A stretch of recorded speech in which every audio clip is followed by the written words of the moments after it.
So, in the era where Make America Great Again resonates more with policy proposals, did Democrats forget how to speak to the heart of working America? Let's go.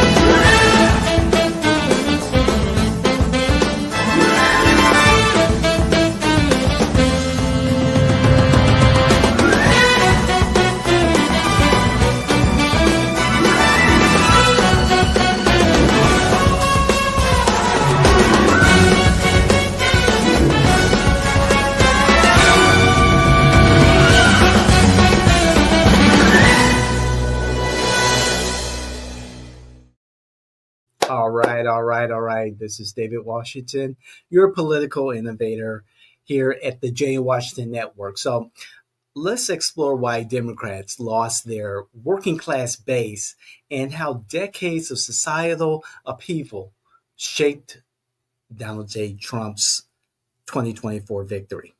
From consultant driven campaigns to disconnected messaging, Dr. Zogby, in this op ed piece, a postmortem, reveals the deep rooted issues behind the Democratic defeat and why policy talk isn't resonating with voters seeking emotional connection. So I read a piece in The Nation recently by Dr. James Zogby, Politico, and it was pretty much a post-mortem and autopsy of what went wrong. And, it may seem over the last several weeks, 2 months or so, folks have been beaten up on the Democrats and liberals and progressives. However, we're looking at a party that is leadership-less. There's no leader. There's no one that we can, go to, identify specifically and say, this is the leader of the Democratic Party. Now, this is January, the first full week of January 2025. And, the Democrats are licking their wounds. They're trying to figure themselves out. But do we have time to do that?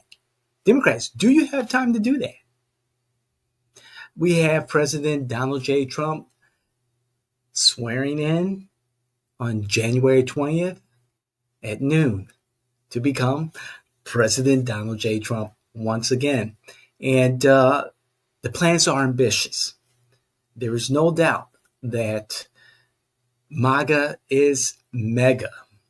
And on day one, and the first minutes, hours of President Trump's new administration, there are going to be changes. There are going to be new initiatives. There is a different approach of a take two, let's go attitude. Where was that with the Democrats? I mean, really, where was that with the Democrats? It was hope and love and, he, him, her, she, that, they. Dr. Zogby talks about where the Democrats have lost their way. And please, Google this and read for yourself. It was in The Nation. It was several days ago, Dr. James Zogby. But the Democrats have lost their way in their messaging. They're now considered the party of the elites, while the Republicans have embraced and have identified and have convinced, to some extent or another, that they are the party of the average Joe. And in their messaging, in their strategies, they've succeeded.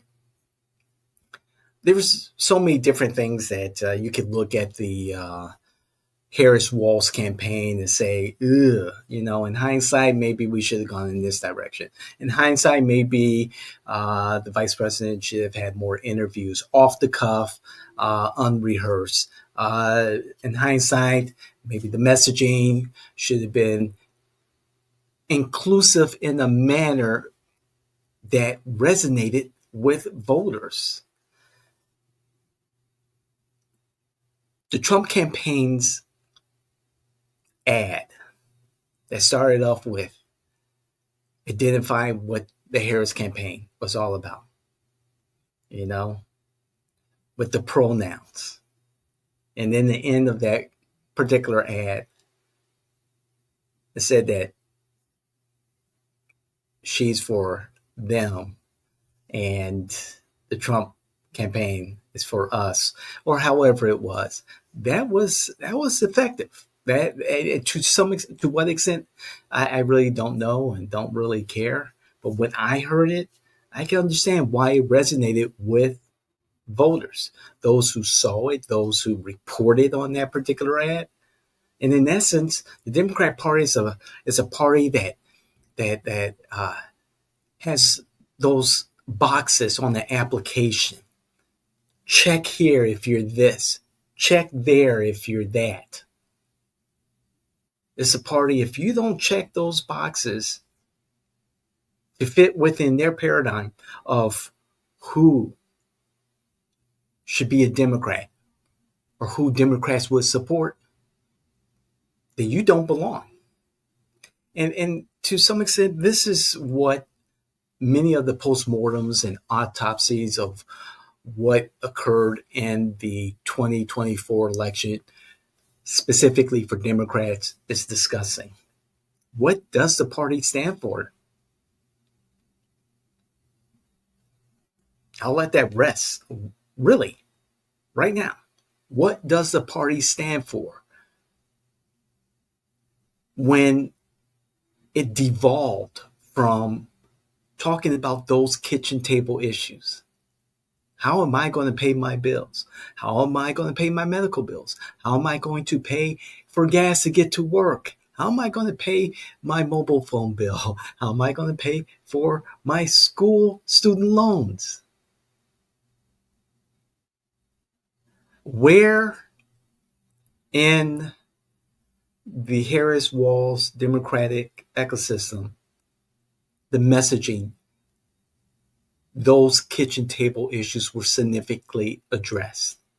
And not just for women, not just for women of color, not just only for the disabled or for black men or Latino men or the LGBTQ community or this or that, the different fragmentation of our larger community, but for all Americans. And it's one thing that Democrats can take from this election cycle is the messaging. Has to truly be inclusive where it talks about kitchen table issues. Yes, immigration was framed in the economic point of view. The Democrats' major talking point, abortion, could have been framed in a economic issue. You know, legalization of marijuana could have been framed in the economic issue. So, you know, Democrats have some work to do. And they will need to understand that you have to stop talking about, well, the majority of America, sides with our issues, our points of view. They like our policy. They support it. Most Americans support abortion to some extent. But frame it in the economic issue because, as James Carville stated in his op-ed piece with, I believe, was Politico, and then he went on national television and repeated with CNN and other outlets, is the economy stupid? Another thing, number two, and then there's a number three, and then I'm done. I'm not done beating up on the Democrats. But number two, it wasn't all about Donald Trump framing him as this piece of shit. I'm sorry. No, not. because that's how Democrats spoke to me about their feelings in regards to Donald Trump. It's feelings, but it did not motivate people to vote against him in areas that meant the most, thus allowing the president to capture the electoral college in a landslide. Electoral college landslide. Demonizing Donald J. Trump was not enough. As a matter of fact, demonizing your candidate goes so far. And as a matter of fact, it's infantile. It's juvenile, actually. We know Donald Trump. We have how much history? If any American, you got to be a newborn or something like that. You're definitely not of voting age if you don't know Donald Trump. We have a history of Donald Trump. We're all aware of who he is and what he's done. But what his supporters will tell you is that he loves his country and he wants to make America better. He wants to make America great. And that resonates. That resonates with his stone cold hard supporters, MAGA, and those on the peripheral, those difficult to persuade voters, those occasional voters, that mattered for them to vote for Donald J. Trump, and you cannot blame them for doing that. Now you can argue, yeah, he was saying things just to say things. This is elections. This is politics. You have to understand that. We're not talking about purity here. We're talking about politics, a blood sport. Understand that. I've said it so many times. Number three, Democrats, you and your damn consultants.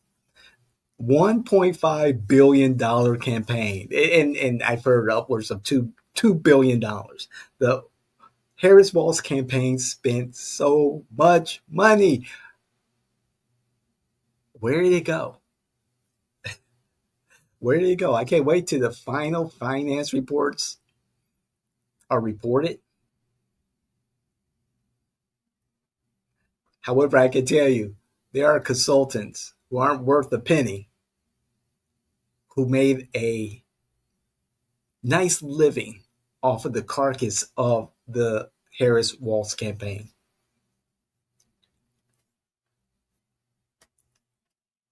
What more is there to say? The party, the Democrat Party, is the party of elitists, of consultants who are there to enrich themselves, and individuals who are not strong in their convictions to go beyond social media, typing out their discord with national politics, hitting the keypad, explain how upset they are, and then laying down their heads at night peacefully. Where's that fight? Where's the fight in the streets? If there's such an existential threat, why aren't you in the streets? I've been in the streets protesting.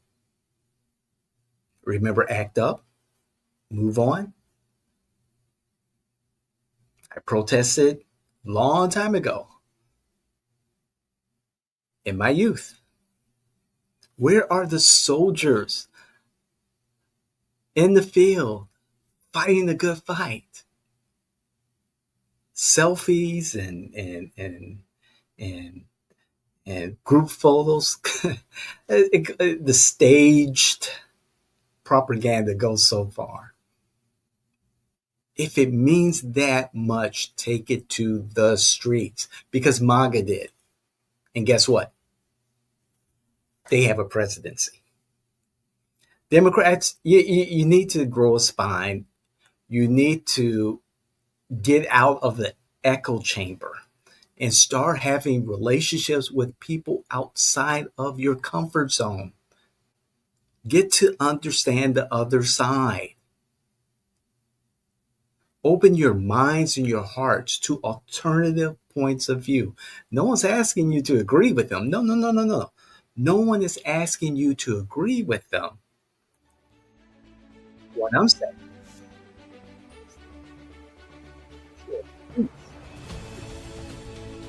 on it, understand those you do not agree with, and understand how they go about their business of doing what they do. The Democratic Party's disconnect from working class voters isn't just about messaging. It's a decades long transformation from a party of economic justice to one perceived as culturally elite, despite their pro worker policies. This is, you can't make this shit up. We're rebranding. This is an exciting month for us. A whole lot of things have been going on in the background, and we're going to share that with you. Please like, share, hit the notification button, and comments. We love to hear your comments. And stay tuned for some exciting stuff. Thank you. This is You Can't Make This Shit Up.